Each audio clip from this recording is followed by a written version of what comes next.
Turbine Guy coming back at you in my Orono election series, where this year I'm trying to interview all the candidates running for mayor and council. Of course, some have declined to show up. We got an interesting man who threw his name in the ring here, Jon Schwingler, and he was in the race, but I guess maybe he might not be. Let's talk to him and see what he has to say. How you doing today, Jon? I'm well. How are you doing? Good, good. So how long have you lived in Orono? It'll be 18 years in February. 18 years.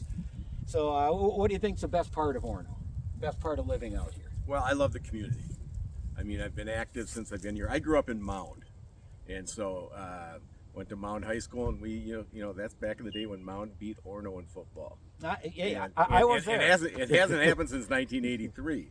But to show you how tough it was back then, the kids from Orono would throw dynamite at us. And then we'd have to turn around, light it, and throw it back at them. I mean, that's how tough it was. Yeah, I got plenty of Mound jokes I could throw out there. I went to Orono, and I did graduate '83. Okay. So that was my senior year. I'm 77, so. Yep. So anyways, I guess you threw your name in the ring for Orono Council. Tell me why. Well, I spent 11 years on the Orono Planning Commission, and got to serve both on the Planning Commission with the current mayor, and then was on the Planning Commission during his first term as mayor. And I love this community. I love what it has been, and I still think of what it can be, and I wanted to be involved. And a friend of mine, Andy Brem, said to me, goes, Jon, it's your duty to do that if this is something you care about. And so I felt it was my duty to do that. Great, and I'm happy you did. So what are some of the issues in Orono you think really kind of need some addressing? Well, so for me, biggest issue is transparency. I mean, I sat on the Planning Commission, and I sit there now, and the transparency and how things get done. And, you know, the mayor's first term, and grateful for him that he was willing to change, was, you know, he wanted to sell Big Island or give Big Island away. Yeah. And the community came around, and veterans came around and said, no, we want to keep this. And, you know, he changed his tune on that. And just so people remember, there was a big hullabaloo. I was up there while it happened. I'm a veteran. Yeah. A lot of frustrated people that Walsh literally tried to get rid of the veterans camp up there. Yeah, and it was a big part of it. I sat in meetings and watched all that happen. And, you know, you saw him do it again with Sumter Beach. And, you know, the community came against. And it's all because it was involving the community. So decisions have been made now based on a consent agenda with no discussion, from what I can see, going through meeting notes and watching meetings as far as making big decisions with our taxpayer dollars. With our taxpayer dollars, which are skyrocketing. Well, yeah, I mean, at the end of the day, our values, the home values have gone up a lot, so our tax dollars have gone up value a lot. So, you know, you got the perfect storm going on for the mayor is that, you know, he gets to spend more money, which he loves to do. Yeah, and, he keeps that tax rate flat. Right. But the cost keeps going up. Yeah, he could have lowered that tax rate as, you know, in Minnesota, big hit with the Trump tax hikes when we took away the state and local tax cuts. Yep. Right? We're not able to write that off anymore. So in turn, you know, our tax rates go up. Could have been a great perfect storm for him to lower our tax basis here and still provide great services. And, you know, the whole fire decision on that, you know, let's have a discussion on it. You know, we don't know there's no transparency in regards to that. And just because the mayor says it doesn't mean it's true. And just because, you know, and the whole municipal building, right? I mean, the City Works building, and that's been talked about for a long time. Not that we didn't need it. Did we need it that size? Should we have gone through a process of, you know, determining a needs analysis, just like on the fire department? There's no needs analysis. There's no, you know, as you come back on the findings and you see that they didn't do a fire district assessment, you know, real basic before you go out and spend lots of money. You know, it sounds to me like you actually know what you're talking about. That you've been involved in the city, you understand the issues very well, and you can kind of see a path of change that would help.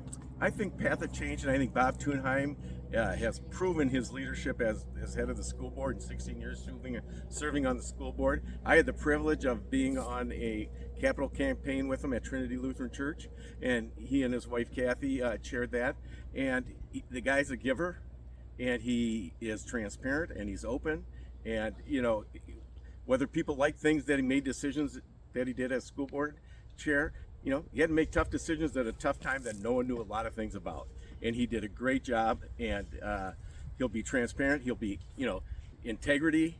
You'll know what we're getting. He'll say what it is, not, hate to use these words, fake news, but it's not made up stuff. I mean, the things with the current mayor is that he says one thing, and all of a sudden you go and you check the facts, and they're different. And all he has to do is be honest about it. I mean, if it's a good thing, then it'll go. But I mean, that's where I struggle on that is that.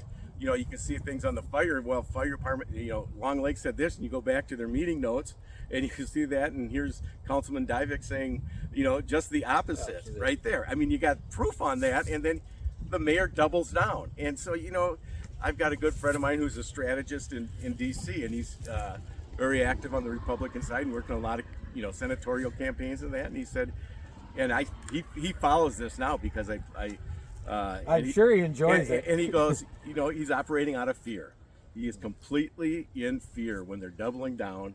And, when you get caught in your lies, it's like my kids, right? Yeah. Yeah. Did you spill the milk? No, Dad, I didn't. Did you spill the milk? You're the only one here, right? Yeah. And they double down. And that's another thing that I think Bob Thunheim and Persian and Ricks can bring is emotional IQ, where we have that ability to have, I love what Coach John Wooden said. He goes, we can disagree, but we don't have to be disagreeable. Yeah, right? The thought of understanding that there are other people in the room. Right. I mean, I see how he talks down to Council Member Benson, and to me, my wife works on Wall Street, and you know what? If any of her bosses talk down to them like that or treated her like that, HR would be all over that. And for apparently, for Mayor Walsh and the other council members, it's business as usual. That's and it's sad to see because it doesn't have to be. Let's if